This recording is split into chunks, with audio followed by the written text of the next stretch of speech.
நம் ஆண்டவர் இயேசு கிறிஸ்துவின் நாமத்தினால் மகிழ்ச்சியும் சமாதானமும் நம் அனைவரோடும் இருப்பதாக. எசாயா 49 15-18 மற்றும் 25-26 முடிய. பால் குடிக்கும் தன் மகவை தாய் மறப்பாளோ? கருத்தாங்கினவள் தன் பிள்ளை மீது இரக்கம் காட்டாதிருப்பாளோ? இவர்கள் மறந்திடினும் நான் உன்னை மறக்கவே மாட்டேன்.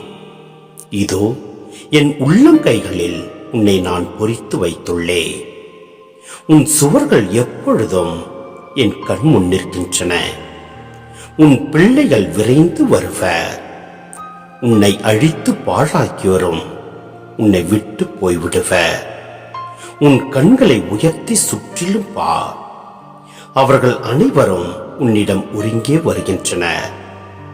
என் உயிர் மேல் ஆணை, நீ அவர்கள் அனைவரையும் அணிகலன் போல் அணிந்து கொள்வாய், மணப்பெண் அணிவது போல் அணிந்து கொள்வாய் என்கிறார் ஆண்டவர்.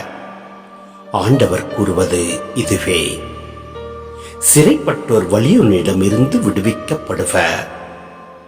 கொள்ளைப் பொருள் கொடியவன் கையினின்றும் மீட்கப்படும். உன்னை எதிர்த்து போராடுபவருடன் நானும் போராடுவேன். உன் பிள்ளைகளை விடுவிப்பேன். உன்னை ஒடுக்குவோர் தங்கள் சதையை உண்ண செய்வேன். அவ்வாறு தங்கள் இரத்தத்தை இனிய ரசம் போல் குடித்து வெறிப்ப. அப்பொழுது மானிடர் யாவரும் நானே ஆண்டவர், உன் விடுதலையாளர், உன் மீட்பர், யாக்கோப்பின் வல்லவர் என்று அறிந்து கொள்வர். சிந்தனை: இஸ்ரேல் மக்கள் பபிலோனிலும் மற்ற இடங்களிலும் சிதறி வாழ்ந்த சூழ்நிலையில் ஆண்டவர் தங்களை மறந்துவிட்டார், தங்களை கை நெகிழ்ந்து விட்டார் என எண்ணினார்கள். ஆனால் ஆண்டவர் அவர்களை மறக்கவில்லை, கை நெகிழவில்லை. மாறாக அவர்கள் மீது மிகுந்த அன்பு கொண்டுள்ளார். இந்த அன்பை அவர் சிதறுண்டு கிடக்கும் மக்களை ஒன்று சேர்ப்பதிலும், எதிரிகளை வென்று அவர்களுக்கு விடுதலை வழங்குவதிலும், அவர்களுக்கு புது வாழ்வு அளிப்பதிலும் வெளிப்படுத்துவார்.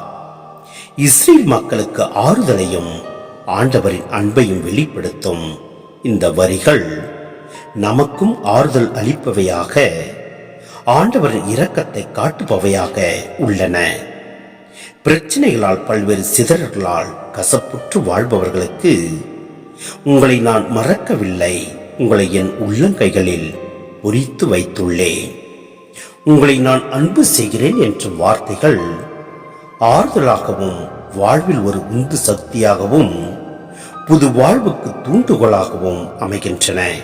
எனவே நம் கஷ்ட வேளையிலும், துன்ப வேளையிலும், இன்னல்களிலும் நாம் சோர்ந்து போகாமல் ஆண்டவரில் நிலைத்து நிற்போம். எல்லாம் வல்ல இறைவன் நம்மை நிறைவாய் ஆசீர்வதிப்பார். ஆமென்.